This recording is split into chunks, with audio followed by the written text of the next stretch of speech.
Hello students, welcome to let's improve. আশা করছি সবার ক্লাস 10 এর এক্সাম খুব ভালো হয়েছে।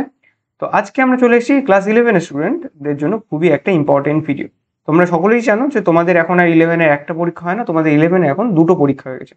ওকে, তো একটা হয়ে যায় সেম 1, একটা হয়ে যায় সেম 2। তো তোমাদের এই সেম 1 এবং সেম 2 তে বায়োলজির যে ডিটেইল সিলেবাস, যে কি কি রয়েছে, কোন কোন টপিক রয়েছে, এমন না যে কোন কোন সিলেবাস শুধু রয়েছে, মানে কোন কোন চ্যাপ্টার শুধু রয়েছে, সেই চ্যাপ্টারগুলোর মধ্যে কোন কোন টপিকগুলো রয়েছে সেই সবটা কিন্তু আজকের আমরা এই ভিডিওতে ডিসকাস করতে চলেছি। তো ভিডিওটিকে ভালো লেগে থাকলে অবশ্যই লাইক করে দেবে।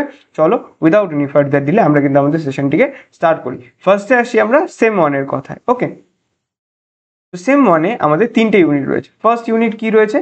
আমাদের ফার্স্ট ইউনিট রয়েছে হচ্ছে ডাইভার্সিটি ইন লিভিং অর্গানিজম। তো ডাইভার্সিটি ইন লিভিং অর্গানিজমের ফার্স্ট যেটা রয়েছে আমাদের, সেটা হচ্ছে আমাদের লিভিং ওয়ার্ল্ড। ফার্স্ট রয়েছে আমাদের লিভিং ওয়ার্ল্ড।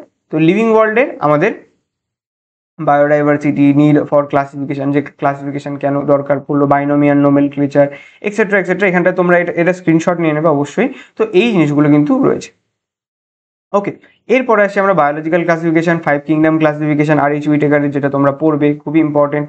তারপরে বিভিন্ন মেজর গ্রুপস, লাইকেন্স, ভাইরাসেস, ভাইরয়েডস, প্রিয়ন্স, ইমোনেরা, তোমার প্রোটিস্টা, ফাঞ্জাই, এগুলো ভালো করে দেখবে। ওকে, এখানে মনেরা, প্রোটিস্টা আর ফাঞ্জাই দেখবে। এরপরে প্লান্টের যেটা পার্ট তোমরা সেটা দেখবে প্লান্ট কিংডমে। তারপরে অ্যানিমাল যেটা পার্ট সেটা দেখবে তোমরা অ্যানিমাল কিংডম। তো এই চারটে তোমাদের রয়েছে। ফার্স্টে লিভিং ওয়ার্ল্ড, কি কি দরকার পড়বে, ট্যাক্সোনমি, সিস্টেমেটিক্স, এই জিনিসগুলো জানবে। তারপরে বায়োলজিক্যাল ক্লাসিফিকেশন, যে আমাদের যে এই এতগুলো অর্গানিজম সেগুলোকে আমরা কিভাবে ভাগ ভাগ করলাম, যে মনেরা, প্রোটিস্টা, ফাঞ্জাই, প্লান্টে, অ্যানিমেলিয়া। তো এখানটায় তোমরা মনেরা, এই ফাঞ্জাই, প্রোটিস্টা, এদের ব্যাপারে পড়বে। তারপরের চ্যাপ্টারে প্লান্ট কিংডমে তোমরা প্লান্টের ব্যাপারে পড়বে। তারপরের চ্যাপ্টারে তোমরা অ্যানিমাল কিংডমের ব্যাপারে পড়বে। তো এটাই হচ্ছে ডাইভার্সিটি ইন লিভিং অর্গানিজম। এটা হয়ে যাচ্ছে তোমাদের ফার্স্ট ইউনিট, যেটা কিন্তু তোমাদের সেম 1 এ রয়েছে। সেকেন্ড ইউনিট যেটা আমাদের রয়েছে ইন আওয়ার ফার্স্ট সেম, সেটা কি? Morphology of flowering plant. দাদা, মরফোলজি অফ ফ্লাওয়ারিং প্লান্ট মানে কি?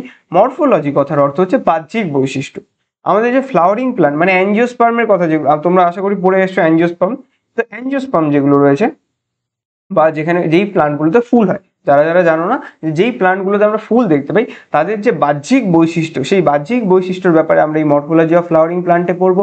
Anatomy of flowering plant, anatomy মানে এটা ভেতরের বৈশিষ্ট্য, যে ওটাকে যদি আমরা কেটে নিই, যদি আমরা একটা ফুল কিংবা একটা ফলের পার্ট কিংবা একটা কাণ্ডের পার্টকে যদি আমরা কিংবা একটা পাতা, এগুলোকে যদি আমরা কেটে নিই, তাদের ভেতরে আমরা কিরকম টিস্যু স্ট্রাকচার দেখতে পারবো, কিরকম সেলস রয়েছে, সেগুলো কি কি আছে, আরো বিভিন্ন অনেক কিছু এই চ্যাপ্টারে আমরা ডিসকাস করি। তো মরফোলজি হচ্ছে বাইরের বৈশিষ্ট্য এবং অ্যানাটমি হচ্ছে ভেতরের বৈশিষ্ট্যগুলোকে আমরা দেখবো। স্টোমাটা, এক্সেট্রা এক্সেট্রা, তুমি অনেক কিছু পড়বে এখানটায়। তারপরে আসি কি? Structural organism in animals.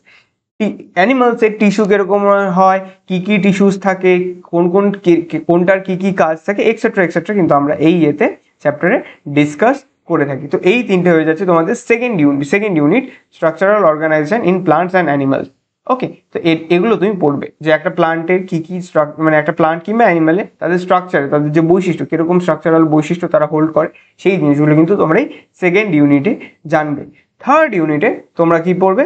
Sell এবং বায়োমলিকুলস। সেল স্ট্রাকচার, এখানে লেখা আছে সেল স্ট্রাকচার অ্যান্ড ফাংশন, তো আমি এটাকে মেইনলি সেল অ্যান্ড বায়োমলিকুলস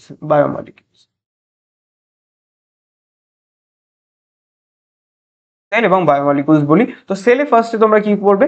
যে cell is the unit of life. Cell যে ইউনিট অফ লাইফ সেগুলো পড়বে। সেখানে বিভিন্ন অর্গানেলিস, মাইটোকন্ড্রিয়া আছে, নিউক্লিয়াস আছে, এন্ডোপ্লাজমিক রেটিকুলাম আছে, গলজি বডিজ আছে, লাইসোসোম, এক্সেট্রা এক্সেট্রা, ভ্যাকুয়াস, এগুলো যে আছে, প্রথমে এই জিনিসগুলোর ব্যাপারে তোমরা কিন্তু এই বিষয়, এই সবকটা জিনিস হিসাবে পরিচিত হবে তোমরা এই চ্যাপ্টারে। সেল দ্য ইউনিট অফ লাইফের কোনটার কি কাজ, কিভাবে আছে, কোনটার ডাবল মেমব্রেন, কোনটা সিঙ্গেল মেমব্রেন, এই জিনিসগুলো এখানটায় জানবে।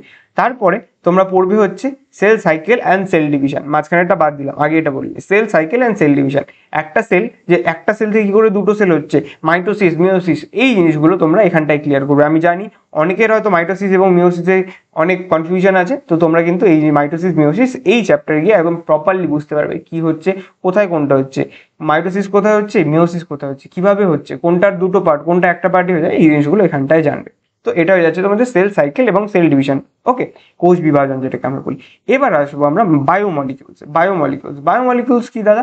এই যে প্রোটিন, কার্বোহাইড্রেট, লিপিড, এই জিনিসগুলোর ব্যাপারে আমরা এই বায়োমলিকুলস এই চ্যাপ্টারে পড়ব। তো এই তিনটে ইউনিট, প্রথমে কি দেখলাম? প্রথমে দেখলাম হচ্ছে আমাদের লিভিং ওয়ার্ল্ড, যে এই যে আমাদের যে এত পশু পাখি সেগুলোকে আমরা কিভাবে আলাদা আলাদা করি, তাদের বৈশিষ্ট্য কি, এক্সেট্রা এক্সেট্রা। তারপরে আসছে আমাদের প্লান্ট এবং অ্যানিমালদের স্ট্রাকচারাল বৈশিষ্ট্য কী কী রয়েছে সেই জিনিসগুলো। তারপরে আমরা আসছি সেল বায়োলজি এবং বায়োমলিকুলস। এইটুকুনটাতে আমাদের কিন্তু সেম 1 হয়ে যাচ্ছে। এটাই হচ্ছে আমাদের সেম 1। তো সেম 1-এ আমাদের এই পার্টগুলোই রয়েছে। সেম 1-এ এমসিকিউ থেকে শুরু করে সব রকমের কোশ্চেন কিন্তু থাকে। ওকে, এবার আসছি আমরা সেম 2-তে। সেম 2-তে আমাদের কি রয়েছে, সেম 2-তে আমাদের দুটো ইউনিট রয়েছে। আর এই দুটো ইউনিট কিন্তু খুবই ইম্পর্টেন্ট দুটো ইউনিট। তোমরা ইন ফিউচার যে কোনো পরীক্ষা দিতে যাও এই দুটো ইউনিট কিন্তু খুবই খুবই খুবই ইম্পর্টেন্ট। লাস্ট তোমরা যদি এখানকার বলো, তোমরা যদি আমাকে এই চ্যাপ্টারে মানে ফার্স্ট সেমে বলো, ফার্স্ট সেমে আমি বলবো সেল বায়োলজি সব থেকে ইম্পর্টেন্ট ইউনিট তোমাদের জন্য, সেল বায়োলজি অ্যান্ড বায়োমলিকুলস। আর সেম 2-তে কিন্তু দুটোই প্রপার একদম খুবই ভালোভাবে ইম্পর্টেন্ট। ওকে, তো ফার্স্টে আমরা পড়ি কি প্লান্ট ফিজিওলজি।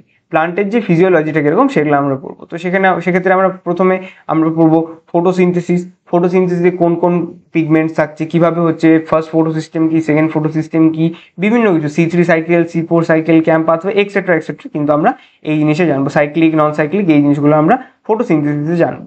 তার মানে সালোক সংশ্লেষ। তারপরে আসবে রেসপিরেশন বা শ্বসন কিভাবে হচ্ছে, TCA সাইকেল কি, আমাদের গ্লাইকোলিসিস কিভাবে হচ্ছে, আমাদের যে ইলেকট্রনের EMP পাথওয়ে সেটা কিভাবে চলছে, সেই সব কিছু আমরা এখানটায় দেখবো। তারপরে আমরা চলে যাচ্ছি কোথায়, তারপর আমরা চলে যাচ্ছি প্লান্ট গ্রোথ অ্যান্ড ডেভেলপমেন্টে। আমরা পড়বো যে কোন কোন হরমোনস কি কাজ করছে, প্লান্ট কখন গ্রোথ করছে, ডেভেলপমেন্ট কাকে বলছি, এই জিনিসগুলো আমরা কিন্তু এই চ্যাপ্টারে জানবো। ওকে, তো এটা হয়ে যাচ্ছে প্লান্ট ফিজিওলজির পার্ট। ওকে, এটাতে কিন্তু সবকটাই খুবই ইম্পর্টেন্ট। ওকে, প্লান্ট ফিজিওলজি। চলে আসছে তোমাদের হিউম্যান ফিজিওলজিতে কি কি রয়েছে। হিউম্যান ফিজিওলজিতে ফার্স্ট যে চ্যাপ্টারটা রয়েছে সেটা হচ্ছে ডাইজেশন অ্যান্ড অ্যাবজর্পশন। এখানটা আমরা কি কি পড়বো, তুমি ধরো একটা খাবার খেলে, সেই খাবারটা খাওয়ার পর সেটা তোমার কিভাবে ডাইজেস্ট হচ্ছে, কিভাবে অ্যাবজর্ব হচ্ছে, তো সেই জিনিসগুলো আমরা এই চ্যাপ্টারে পড়বো। তারপরে আসছি আমরা কিসে, তারপরে আমরা আসি ব্রিদিং অ্যান্ড এক্সচেঞ্জ অফ গ্যাসেসে। এখানে আমরা যে শ্বাস নিচ্ছি বের করছি এটার যে প্রসেসেস, এটার রিলেটেড যে আরো রোগ কিছু আছে সেই জিনিসগুলো কিন্তু আমরা এখানটায় ডিসকাস করি এই চ্যাপ্টারে। তারপরে আসছে আমাদের বডি ফ্লুইড অ্যান্ড সার্কুলেশনে যে ব্লাড কিভাবে সার্কুলেট হচ্ছে আমাদের বডিতে, কোথায় কোথায় যাচ্ছে, কি করছে, অক্সিজেন কিভাবে বহন করছে, ECG etcetera, cardiac arrest, cardiac cycle, এই জিনিসগুলো কিন্তু আমরা এখানটায় জানবো। এই চ্যাপ্টারে আমরা এই জিনিসগুলো জানবো। তারপরে আমরা আসছি excretory products and their elimination. নেফ্রন্সের চ্যাপ্টারটা যেটা রয়েছে তোমরা হয়তো 10-এ একটু পড়েছো নেফ্রন্সের ব্যাপারে। ওকে, তো এই জিনিসগুলো কিন্তু আমরা এই 17 নাম্বার চ্যাপ্টারে জানবো। ওকে, তো এই হিউম্যান ফিজিওলজির নেক্সট চ্যাপ্টারগুলো যেটা রয়েছে 18 নম্বর চ্যাপ্টার কি রয়েছে, লোকোমোশন অ্যান্ড মুভমেন্ট। তুমি এক জায়গায় সরণ বা চলন, ciliary movement, flagellar movement, muscle, skeletal muscle কিভাবে কাজ করে, এগুলো আমরা কিন্তু এই লোকোমোশন অ্যান্ড মুভমেন্টে জানবো। তারপরে আসি নিউরাল কন্ট্রোল, নিউরনসের কাজ, নিউরনসগুলো কিভাবে থাকে, নিউরনসের স্ট্রাকচার এক্সেট্রা আমরা এই নিউরাল কন্ট্রোল অ্যান্ড কোঅর্ডিনেশনে পড়ি। অ্যান্ড লাস্টলি আমরা পড়বো কেমিক্যাল কোঅর্ডিনেশন অ্যান্ড ইন্টিগ্রেশন। মানে এখানটা আমাদের এন্ডোক্রাইন গ্ল্যান্ডস থেকে যে হরমোন বিভিন্ন রিলিজ হয় তাদের কাজ কি কি, তারা কিভাবে কাজ করছে, কোথায় কি আছে, তো এই জিনিসগুলো আমরা দেখবো। তো এগুলো হয়ে যাচ্ছে আমাদের সেম 2 এর পার্ট। সেম 2 কিন্তু খুবই ইম্পর্টেন্ট, সেম 2 এর প্রত্যেক কটা চ্যাপ্টার ইম্পর্টেন্ট।